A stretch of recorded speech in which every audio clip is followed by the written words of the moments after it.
Qué domingo tan bello, tan hermoso.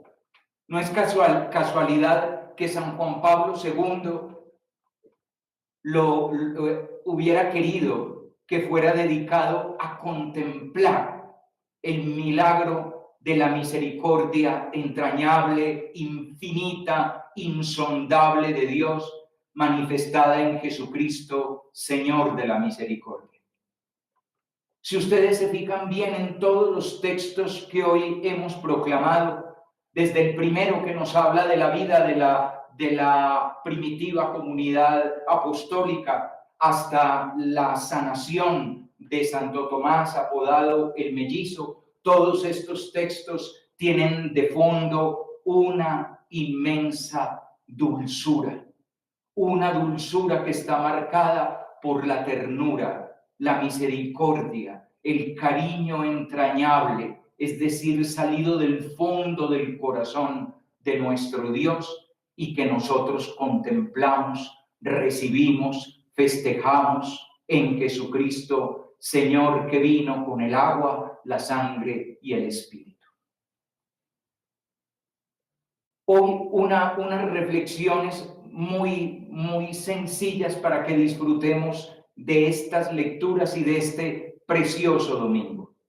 De este precioso domingo que, si ustedes se fijan bien, en muchos lugares estamos viviendo de una manera muy similar a como lo vivieron los discípulos, encerrados en nuestras casas por miedo.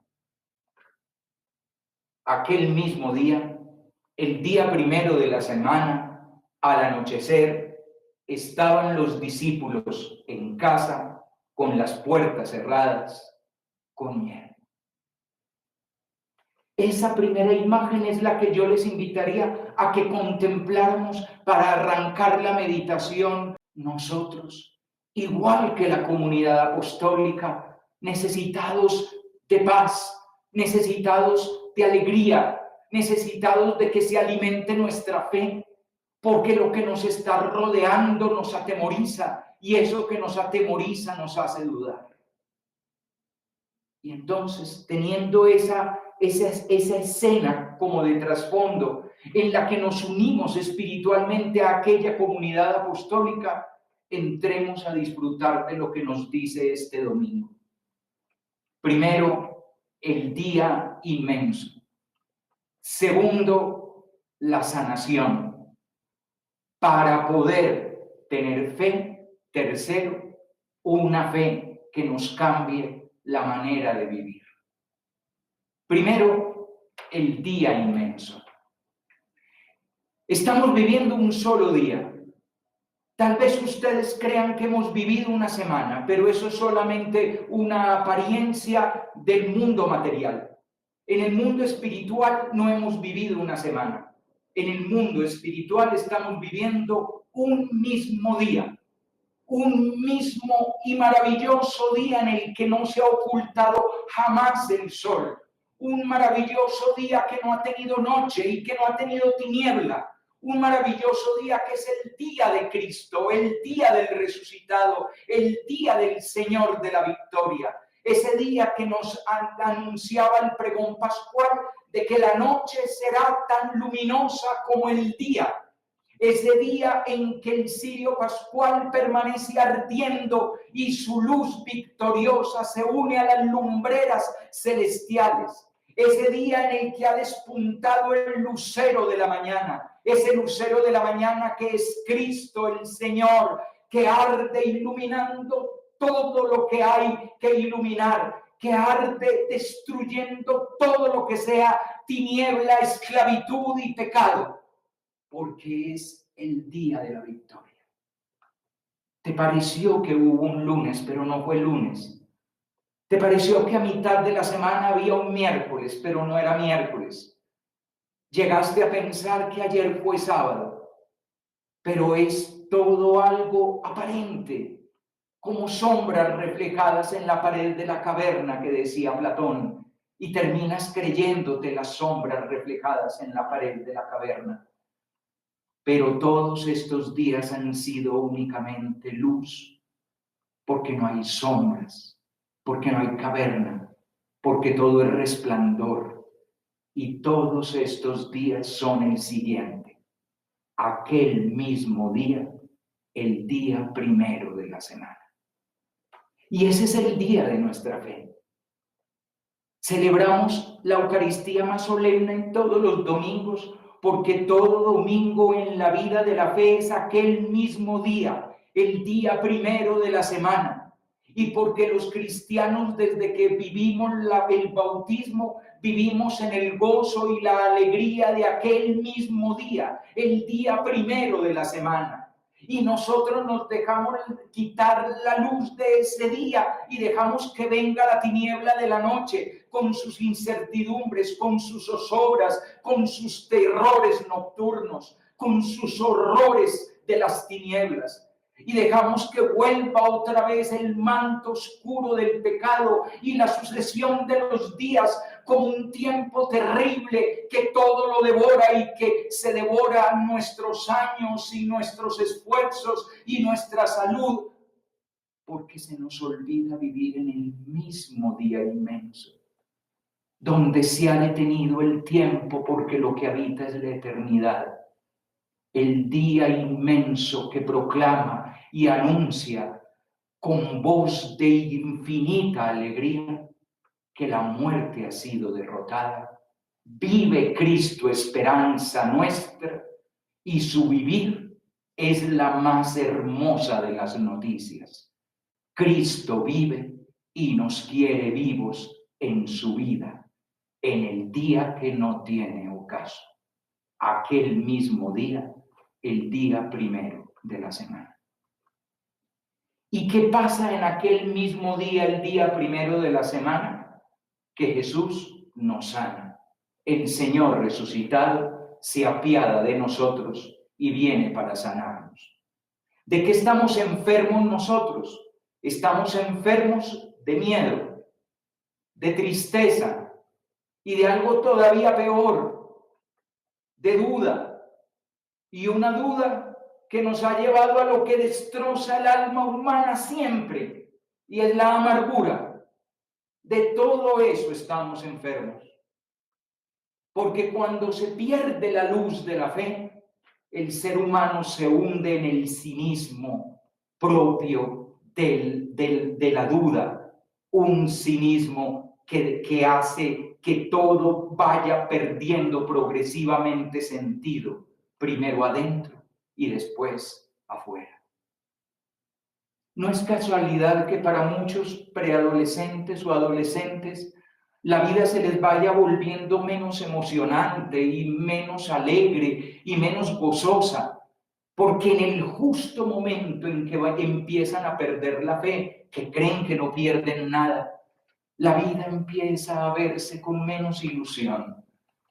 Las cosas que antes emocionaban se comentan con un aire cínico o sarcástico. Lo que antes se disfrutaba ya no se disfruta.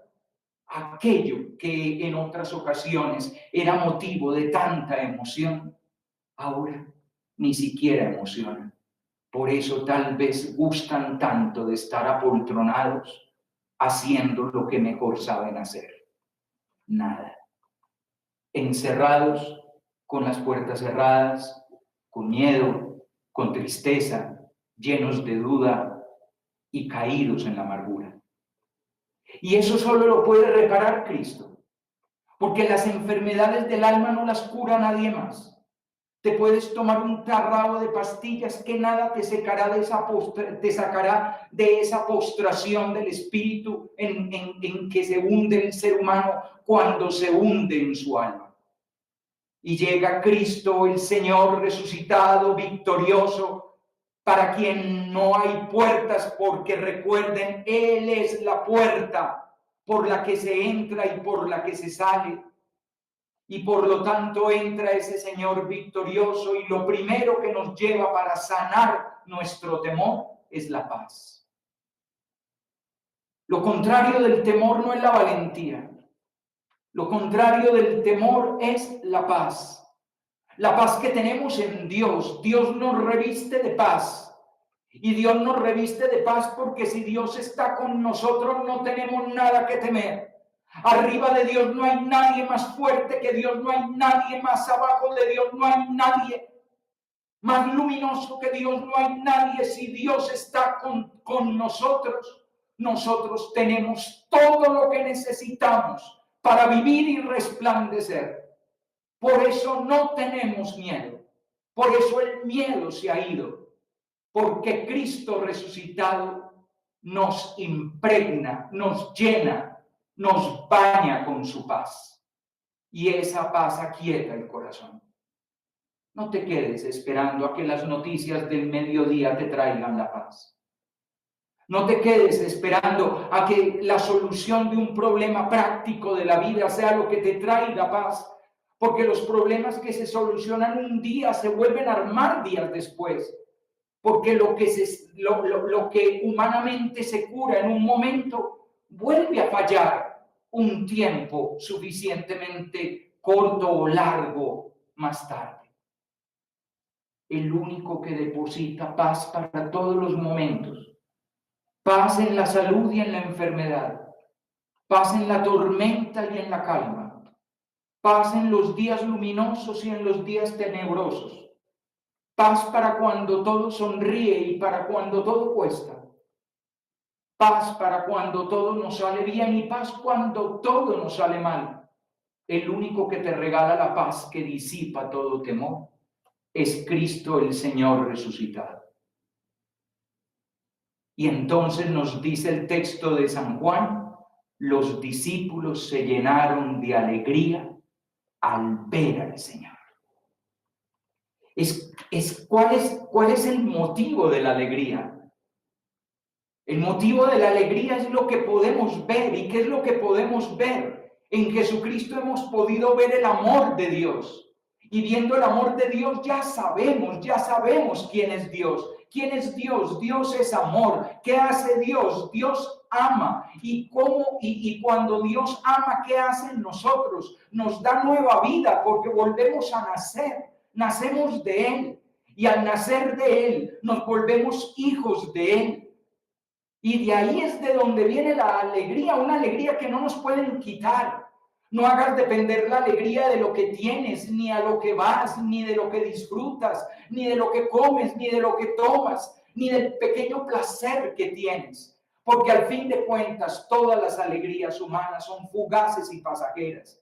La alegría que permanece es la de ver al Señor. Y viéndolo a Él tenemos todas las respuestas. Y viéndolo a Él tenemos toda la paz. Y viéndolo a Él tenemos todo el gozo y no nos falta nada. Nuestra vida se ha hecho nueva. Porque todo el que cree en Cristo Jesús, como decía la primera carta del apóstol San Juan, tiene un nuevo nacimiento. Nace para ser hijo de Dios. Y quien nace para ser hijo de Dios tiene otra vida, una vida en la que ni la paz ni la alegría se pueden perder. ¿Se han dado cuenta que las vidas de nosotros los seres humanos son intermitentes? Ahora sí, ahora no. Ahora sí, ahora no. Ahora sí, ahora no. Ahora sí estamos como en paz, después volvemos a estar confundidos. Ahora sí estamos como contentos, después tristes, después enojados, después amargados, después... Y es como si todo fuera un prender y apagar constante, como si nada fuera para siempre. Y justamente la paz y la alegría que nos regala el Señor resucitado son permanentes.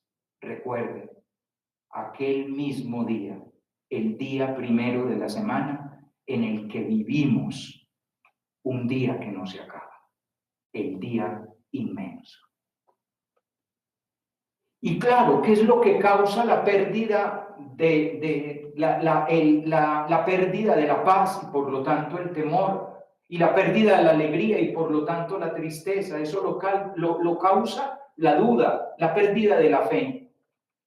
Si ustedes se fijaron bien, este texto que hoy hemos proclamado tiene un primer final del Evangelio de Juan. El Evangelio de Juan tiene dos finales, dos conclusiones. Una en el capítulo 21, que estaremos leyendo al final de la Pascua. El sábado anterior a Pentecostés se estará proclamando ese texto. Y esta, que hoy hemos proclamado. Muchas otras cosas hizo Jesús que no están escritas en este libro. Estas se escribieron para que ustedes crean que Él es el Mesías, el Hijo de Dios, y para que creyendo tengan vida en su nombre. Tener vida, la vida es tener paz, es tener alegría. Y cuando se tiene paz, se tiene alegría, se tiene propósito. Es decir, se tiene misión. Una misión de ir a cambiar este mundo que está lleno de pecado para volverlo un mundo lleno de gracia. Pero para poder tener paz y poder tener alegría y poder tener misión hay que tener fe. Fe en Jesucristo. La fe no es simplemente tener un concepto intelectual de que existe un Dios, sino que la fe es una adhesión personal a Jesucristo, una entrega total a Jesucristo, un dejar que Jesucristo entre en nuestra vida y transforme nuestra vida. ¿Y cómo la transforma? Con el agua, la sangre y el espíritu, que nos decía la lectura de la primera carta de Juan.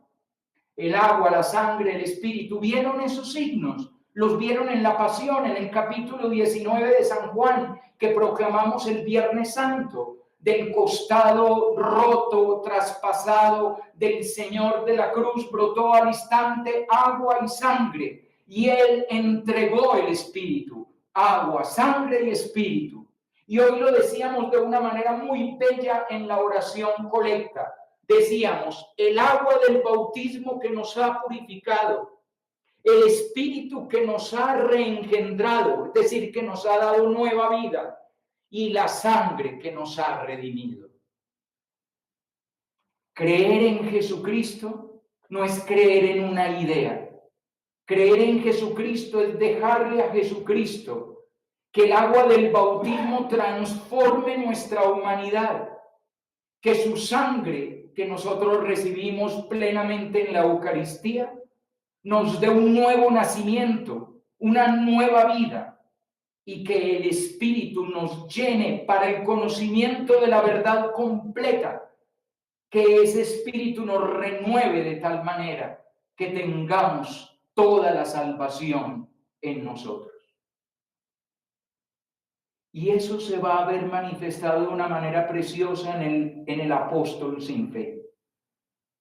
Ese apóstol sin fe que de manera cínica, cuando sus compañeros le anuncian la gran alegría de la resurrección, responde con ese tono de quien ya creyó y ya no cree, ya apostó y ya no apuesta, ya le entregó su vida a algo y ya no la quiere volver a entregar, ya no cree en ilusiones, ya no tiene idealismos, ya no se arriesga por una meta.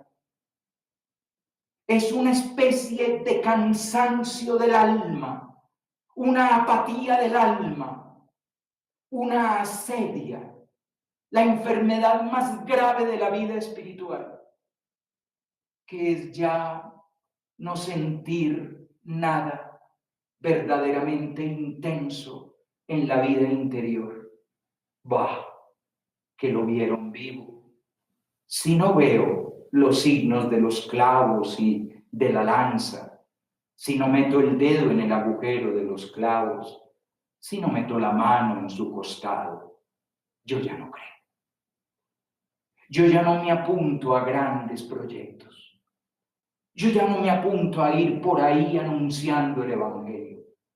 Yo ya creí lo que iba a creer y no voy a creer más. Es toda la decepción y desilusión de quien a lo mejor en un momento de euforia estuvo dispuesto a todo, pero ahora la mezcla de la pérdida de la paz, de la pérdida de la alegría y de la pérdida de la fe lo hunde en la amargura. Y eso se aplica a muchas cosas. Piensen ustedes en los esposos que ya no creen en su matrimonio. Piensen ustedes en los padres que ya no creen demasiado en sus hijos. Piensen ustedes en los hijos que ya no creen en sus familias. Piensen ustedes en las personas que no creen en sí mismas. Piensen ustedes en quienes no creen que las cosas pueden ser mejor. En quienes no creen que tienen una misión en este mundo. En quienes no creen que pueden cambiar y pueden levantarse de las cenizas. En quienes ya no creen ni siquiera que puedan hacer algo por los demás, un gesto por los demás. Y entonces la vida pierde el colorido y se convierte en un triste trasegar en blanco y negro, sin ilusión y sin esperanza. Paz a ustedes. Trae tu dedo, aquí están mis manos. Trae tu mano, aquí está mi costado. Y no seas incrédulo, sino creyente. Y Tomás lanza el credo, la confesión de fe más radical de los evangelios. Señor mío y Dios mío. Y entonces Tomás se ilumina. Ha pasado la amargura, ha llegado la paz, la alegría, la fe y la esperanza. ¿Qué falta? Solo falta una cosa, que esto nos cambie la manera de vivir. Y la nueva manera de vivir es el amor. Y ese amor no es una carga, porque los mandamientos de Dios no son pesados, sino que ese amor es una manera totalmente nueva de vivir juntos. En el grupo de los creyentes todos pensaban y sentían lo mismo, lo poseían todo en común y nadie llamaba suyo propio nada de lo que tenía. Daban testimonio de la resurrección de Jesús con mucho valor, todos los miraban con mucho agrado, Dios los miraba a todos con mucho agrado y ninguno pasaba necesidad. ¿Ven? Ese es el amor de Cristo cambiando la manera de vivir. Para aterrizarlo muy sencillo, piensen cada uno en su casa, papá, mamá y los 3 hermanitos o 2 hermanitos. ¿Ustedes todos piensan y sienten lo mismo? Porque esa es la clave de la vida comunitaria y de la vida familiar. Eso es la traducción en castellano de una expresión muy linda en griego. Tener un mismo cardia y tener un mismo nous. Cardia, corazón, el mismo sentir, y nous, intelecto, el mismo pensar. En el grupo de los creyentes todos pensaban y sentían lo mismo. ¿Y por qué podían pensar y sentir lo mismo? Porque la verdad es una y el amor es uno, y buscar el bien es uno. Y sin embargo, miren lo que nos han hecho en este mundo en el que vivimos. Nos han puesto un montón de ideologías para que cada quien sienta distinto y piense distinto. Y todo lo poseían en común. En la casa todo es de todos.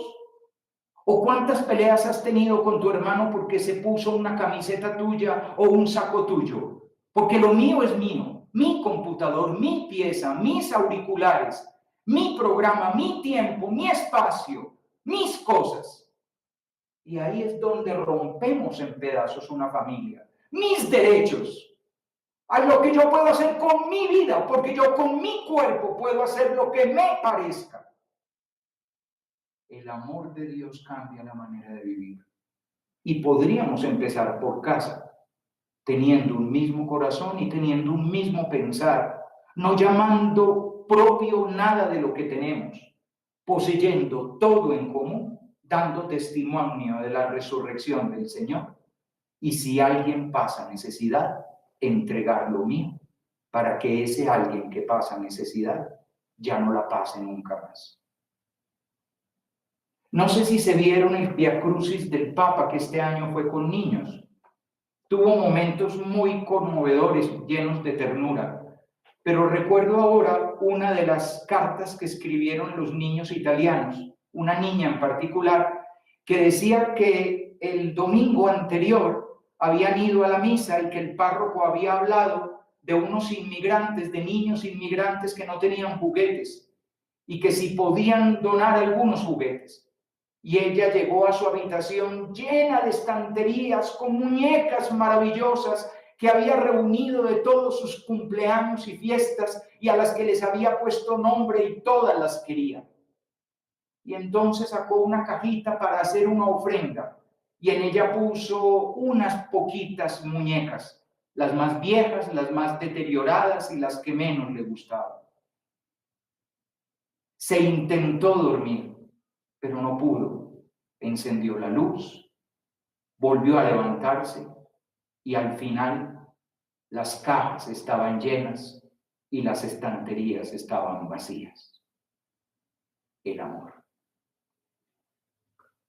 Hoy es el día inmenso. En este día inmenso deja llegar la paz. Llénate de alegría. Por la fe que el agua, la sangre y el espíritu te hace renacer a una vida nueva, apártate de la amargura y llega a la esperanza para que puedas tener esta nueva manera de vivir, la manera de vivir del amor.